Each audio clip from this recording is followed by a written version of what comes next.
कोकाडेंना अटकेपासून दिलासा मिळाला असला तरी सध्या त्यांना रुग्णालयातच राहावं लागणार आहे। डॉक्टरांच्या देखरेखीखाली कोकाडे रुग्णालयातच असतील। माणिकराव कोकाडेंवर 3 दिवसांपासून लीलावती रुग्णालयात सध्या उपचार सुरू आहेत। उच्च रक्तदाब आणि श्वसनाचा त्रास होत असल्यानं कोकाडेंना रुग्णालयात दाखल करण्यात आलेलं आहे। या सगळ्याविषयी अधिक माहिती घेण्याकरता थेट जाऊया लीलावती रुग्णालय परिसरात आपले प्रतिनिधी स्वप्नील यांच्याकडे। स्वप्नील, असं म्हटलं जात आहे माणिकराव कोकाडेंना 4 ब्लॉकेजेस आहेत, त्यामुळे त्यांच्यावर बायपास होऊ शकते।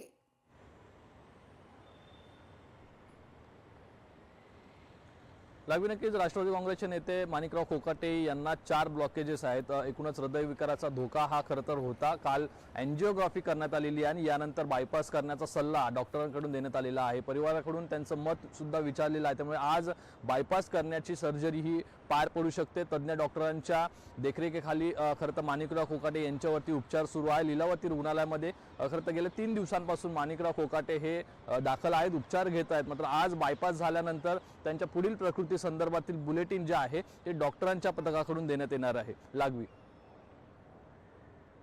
धन्यवाद तुम्ही दिलेल्या एकूण सविस्तर माहिती करता। लोकशाही मराठी ऐका, पहा, जागरूक रहा।